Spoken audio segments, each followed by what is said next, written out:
హల్లెలూయా చెప్పండి. హల్లెలూయా. ప్రియ దేవుని బిడ్డలారా గమనించండి, ప్రభువు మనకి ఒక మంచి అవకాశాన్ని ఇచ్చాడు. దేని కొరకని అడిగితే వాక్యమును వినుటకు. ఆమేన్. ఎవరైతే ఇద్దరు ముగ్గురు కూడి నా నామమును ఏకీభవిస్తారో వారి మధ్య ఉంటానని సెలవిచ్చిన దేవుడు ఈరోజు మన మధ్య ఉన్నారు. దేవునికి స్తోత్రం. హల్లెలూయా. ఆయన మారని దేవుడు, మాట తప్పని దేవుడు. మనుషులుగా మనం మారిపోవచ్చు, మనుషులుగా మన మాటలు మారిపోవచ్చు, మనుషులుగా మన ప్రవర్తన మారిపోవచ్చు, మన పద్ధతులు మారిపోవచ్చు. కానీ నిన్ను నన్ను సృష్టించినటువంటి సృష్టికర్త అయినటువంటి దేవుడు, ఆ నజరేయుడైన యేసు దేవుడు ఎప్పుడూ మారని వాడు. దేవునికి స్తోత్రం. హల్లెలూయా. ఆల్రెడీ మీరు ఆలోచిస్తే ఈ 2026వ సంవత్సరంలో జనవరి మాసం వెళ్ళిపోయింది, ఫిబ్రవరి మాసం అంటే రోజులు ఎంత స్పీడ్గా గతించిపోతున్నాయి ఆలోచించండి. నేను అంటాను, ఈ జనవరి మాసం అంతటిలో ఎన్నో బలహీనతలతో, ఎన్నో అవమానాలతో, ఎన్నో నిందలతో, ఎన్నో శ్రమలతో కొట్టుమిట్లాడుతున్న నేను ఈ బ్రతుకులన్నిటినీ కూడా నా ప్రభు ఎంతవరకు బ్రతికించాడంటే కేవలము దేవుని కృప తప్ప మన వల్ల ఏది కాదు. దేవునికి స్తోత్రం. మన వల్ల అయితే ఈ పాటికి ఎప్పుడో చచ్చిపోవాలి, మన వల్ల అయితే ఎప్పుడో చచ్చిపోవాలి. కానీ దేవుడు బ్రతికిస్తున్నాడండి. దేవునికి స్తోత్రం. కాబట్టి బ్రతుకుతున్న మనము మన కొరకు కాదు, క్రీస్తు కొరకు బ్రతకాలి. ఆమేన్. కొద్ది నిమిషాలు మీతో కొన్ని మాటలు జ్ఞాపకం చేసి ముగిస్తాను. అసలు ఇది నిద్రపోయే సమయం. ఏ సమయం? కాసేపు కొంచెం కునికి తీసే సమయం. చక్కగా కొంచెం భోజనం చేసి కాసేపు కునికి తీసి మరలా లేచి పనిచేసి మరలా అందరికీ అన్నం వండి ఇటువంటి కాలాకృతులన్నీ తీసుకునేటువంటి సమయంలో కాసేపు నిద్రపోవాలి. కానీ నిద్రపోయే సమయంలో వాక్యాన్ని వింటున్నామంటే మనం ధన్యులమే. దేవునికి స్తోత్రం. చెప్పండి హల్లెలూయా. రండి కొద్ది మాటలు మనం విందాం. రండి పరిశుద్ధ గ్రంథంలో కీర్తన గ్రంథం 12వ సంకీర్తన 4వ వచన భాగం. మా నాలుకల చేత మేము సాధించదము, మా పెదవులు మావి, మాకు ప్రభువు ఎవడని వారు అనుకొందురు. దేవునికి స్తోత్రం. చెప్పండి హల్లెలూయా.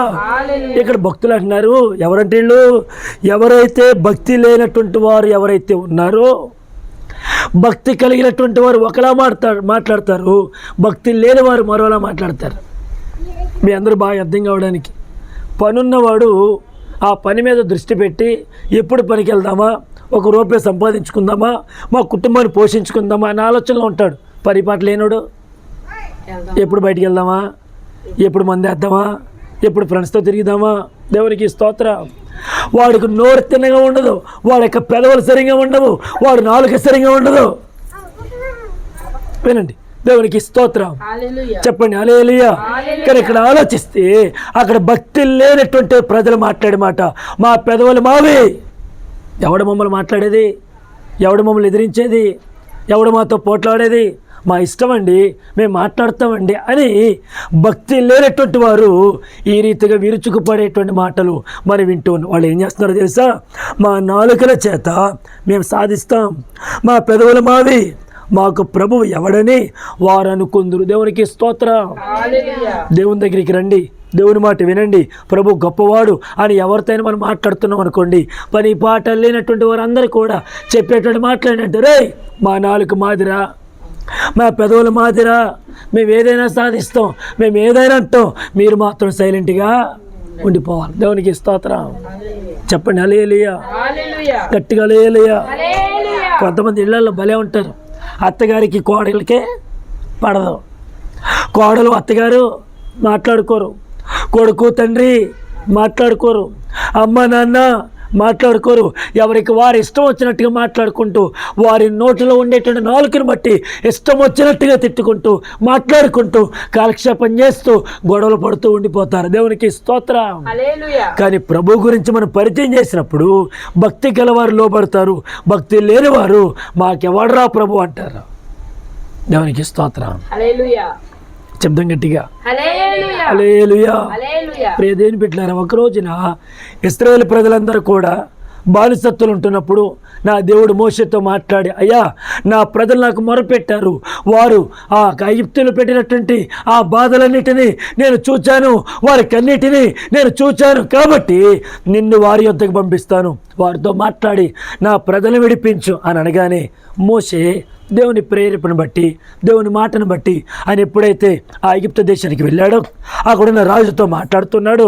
మాట్లాడేటప్పుడు ఈ రాజుతో ఒక మాట చెప్పాడు. ఏమన్నా తెలుసా? అయ్యా ఇదిగో ఇశ్రాయేలు ప్రజలైనటువంటి దేవుడు వారిని ఆరాధించడానికి, మేము యెహోవాను పూజించడానికి అరణ్య మార్గం గుండా మేము వెళ్ళిపోవాలి, మమ్మల్ని పంపాలి అని రాజుతో మాట్లాడితే రాజు ఏమన్నాడు తెలుసా? ఆ యెహోవా ఎవడో చెప్పండి గట్టిగా, యెహోవా ఎవడో. ఈ రోజున అనేక రీతిలుగా పడి చెడు తిరుగుతున్నటువంటి వారందరి దగ్గరికి వెళ్ళి సువార్త ప్రకటించి ప్రభు దగ్గరికి తీసుకొద్దామని ఆలోచన చేసిన ప్రతి సేవకుడికి, ప్రతి సేవకురాలికి, ప్రతి సంఘానికి ఎదురయ్యేటువంటి చేదు అనుభవం ఇదే. యెహోవా ఎవడో, దేవుడు ఎవరో, యేసుప్రభు ఎవడో, రక్షణ ఏంటో, బ్రతికేంటో, పరలోకం ఏంటో తెలీదు. మాకు అందరూ ఉన్నారు, ఆ దేవుడు కావాలా మాకు అని చెప్పి నిజ దేవుడైన యేసు ప్రభుని ఆరాధించలేక, యేసు ప్రభు దగ్గరికి రాలేక ఇష్టానుసారంగా బ్రతుకుతూ తమ జీవితంలో పాతాళ లోకానికి వెళ్ళిపోవడానికి సిద్ధపడిన వారు ఎంతోమంది ఉన్నారు. దేవునికి స్తోత్రం చెప్పండి, హల్లెలూయా. కానీ ఇక్కడ గమనిస్తే దేవుడు ఏ ఒక్కరిని కూడా పాతాళములో పంపడానికి, అగ్నిగుణములో వేయడానికి ఇష్టపడే దేవుడైతే కాదు. ఆమేన్ చెప్పండి, ఆమేన్. దేవునికి స్తోత్రం.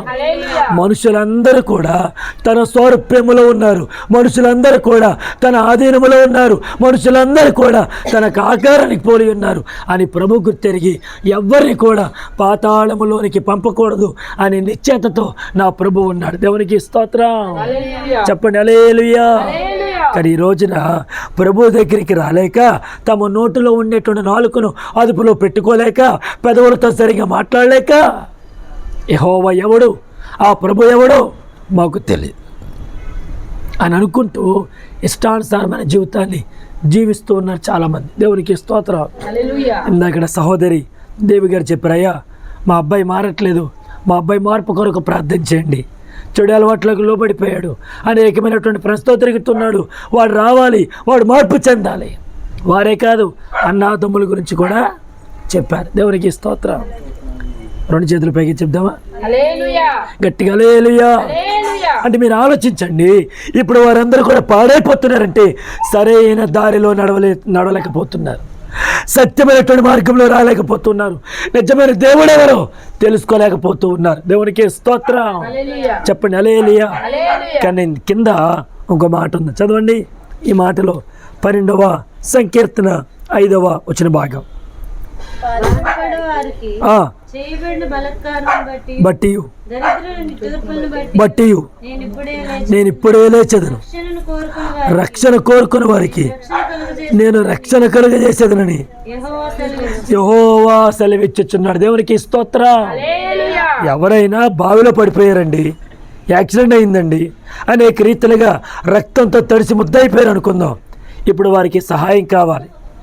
బాగా వినండి, సహాయం కావాలన్నప్పుడు వారు కోరుకున్న దాన్ని బట్టి సహాయం చేస్తారు, చేయరా? దేవునికి స్తోత్రం. ఇప్పుడు అక్కడ రక్తమడుగులో పడినటువంటి వారి దగ్గరికి వెళ్ళి చెయ్యందించి లేవనెత్తడానికి మనం వెళ్ళాం, వాళ్ళు అన్నారు మాకు ఎవడక్కర్లా వెళ్ళిపో అని అన్నారు అనుకోండి, వాళ్ళకి సహాయం వస్తుందా? వాళ్ళు బ్రతుకుతారా? బట్ట కట్టగలుగుతారా? వారు బ్రతికి ఒకవేళ కొంతమంది బ్రతికించగలరంటే లేదు. వారు ఎందుకంటే రక్షణను కోరుకోవట్లేదు, సహాయాన్ని కోరుకోవట్లేదు, ఎవరు వచ్చే సహాయం చేస్తున్నా వద్దంటున్నారు.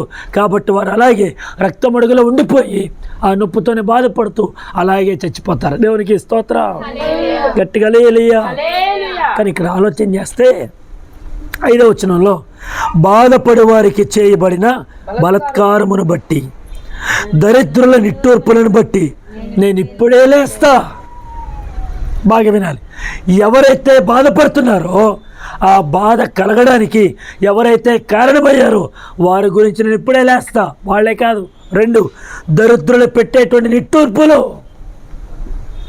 కొంతమంది ఉంటారు ప్రార్థన చేసేటప్పుడు పాటలు పాడేటప్పుడు, ప్రభుని ఆరాధించేటప్పుడు, ఎవరో పెట్టేటువంటి శ్రమలు బట్టి వీరు కన్నీరు కార్చి ప్రార్థన చేస్తారు. ప్రభువా, నేను ఎంత నీతిగా బ్రతికినా, ఎంత భక్తిగా బ్రతికినా, ఎంతగా నీలో ఎదుగుతున్నా, వీళ్ళు మాత్రం అర్థం చేసుకోవట్లేదు ప్రభువా, ఈ బాధ తట్టుకోలేకపోతున్నాను ప్రభువా అని ఎప్పుడైతే ప్రభు సన్నిధిలో ప్రార్థన చేస్తున్నావో వారి గురించి నా ప్రభు యాక్షన్ తీసుకుంటాడు. దేవునికి స్తోత్రం. చెప్పండి హల్లెలూయా. నువ్వు దేని గురించి అయితే ఏడుస్తున్నావో, ఎవరు నేను బాధ పెట్టారో, ఎవరిని నిన్నో రీతిగా మాట్లాడినారో వాళ్ళందరూ బట్టి నువ్వు ప్రార్థన చేస్తున్నప్పుడు నీ ఏడుపును తొలగించి నీకు సంతోషంనిచ్చి ఎవరి వల్లైతే నీకు దుఃఖం వచ్చిందో వారిని నా దేవుడు విడిచిపెట్టాడు. హల్లెలూయా. చెప్పండి హల్లెలూయా. అందుకని మీరు ఆలోచించని గొడవల్లో ఎవరైనా కొట్టుకున్నా తిట్టుకున్నా కానీ ఎవరైనా వాళ్ళ అమ్మగారిని ఏమన్నా అన్నారనుకోండి, ఊరుకుంటారా? వాళ్ళు ఎత్తి మాట అంటే ఊరుకుంటారా? నీకు నాకు గొడవ అయింది, నీకు నాకు మధ్య జరిగేటువంటి గొడవలో మా అమ్మని ఎందుకు లాగావు అని చెప్పి ఇంకా ఎక్కువగా కొట్టుకుంటారు, ఇంకా ఎక్కువగా మాట్లాడతారు. అలాగే తన బిడ్డల జోలికి ఎవరు వచ్చినా, తన పిల్లల జోలికి ఎవరు వచ్చినా నా ప్రభు మన పక్షాన్ని వ్యాజ్యం ఆడతాడు. దేవునికి స్తోత్రం. చెప్పండి హల్లెలూయా. నువ్వు అనుకుంటూ ఉండొచ్చు, నాకెవరు లేరు కదా, నన్ను ఎవరు పట్టించుకోవట్లేదు కదా, నన్ను ఎవరు అర్థం చేసుకోవట్లేదు కదా, ఎందుకు ఈ బ్రతుకు, చచ్చిపోతే బాగుండు, నాకెవరు లేరు. ఈ లోకంలో నా అనుకున్న వారందరూ నన్ను వదిలేసి వెళ్ళిపోయారు, నా అనుకున్న వారందరూ నన్ను విడిచిపెట్టి వెళ్ళిపోయారు, నా అనుకున్న వారందరూ నాకు దూరం అయిపోయారు.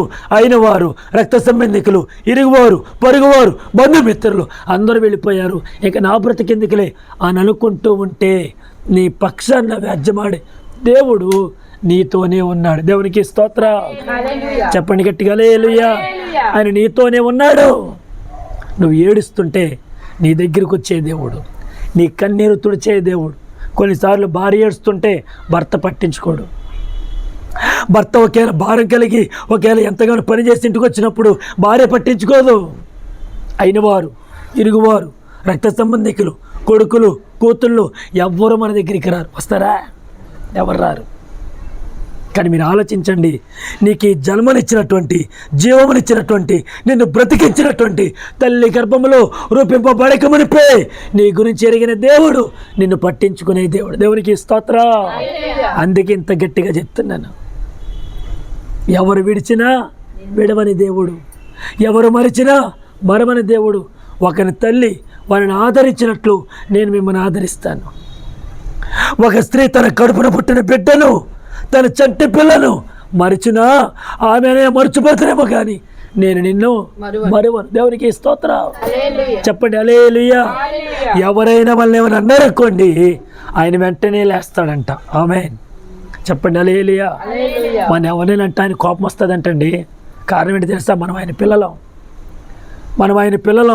ఆయన వారసులం, ఆయన పరలోక రాజ్యములో ఉండవలసినటువంటి వారు. కావున మళ్ళీ ఎవరేమన్నా ఆయన ఎంత మాత్రం ఊరుకునే దేవుడు కాదు. కింద అంటున్నాడు రక్షణ కోరుకునే వారికి నేను రక్షణ కలుగజేసేదను అని యెహోవా సెలవిచ్చుచున్నాడు. దేవునికి స్తోత్రం.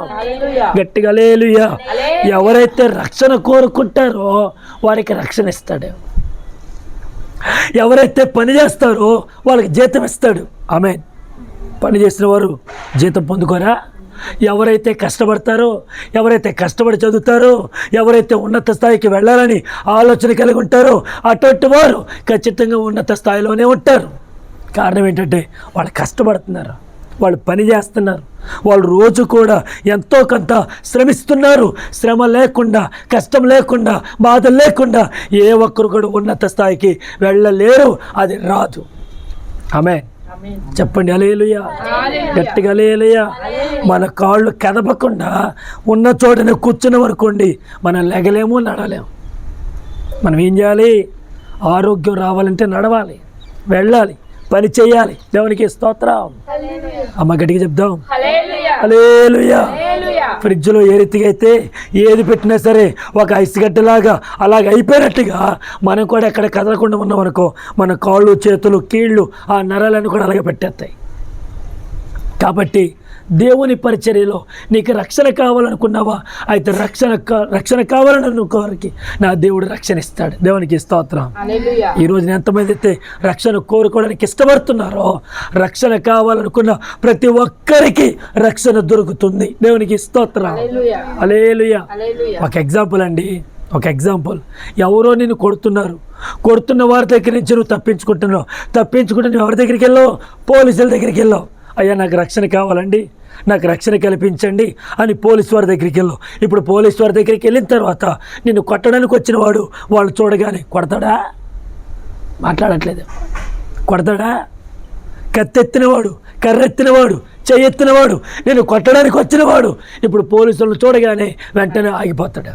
భయం వేస్తుంది, కొట్టడానికి సాహసించడు, ముందుకు రాలేడు. నేను అంటాను, అలాగైతే నువ్వు ఈ లోకంలో పడి చెడున నీ బ్రతుకును రక్షణ భాగ్యాన్ని కావాలనుకుంటున్నావా? అయితే రా, నా ప్రభు నీకు రక్షణ ఇస్తాడు.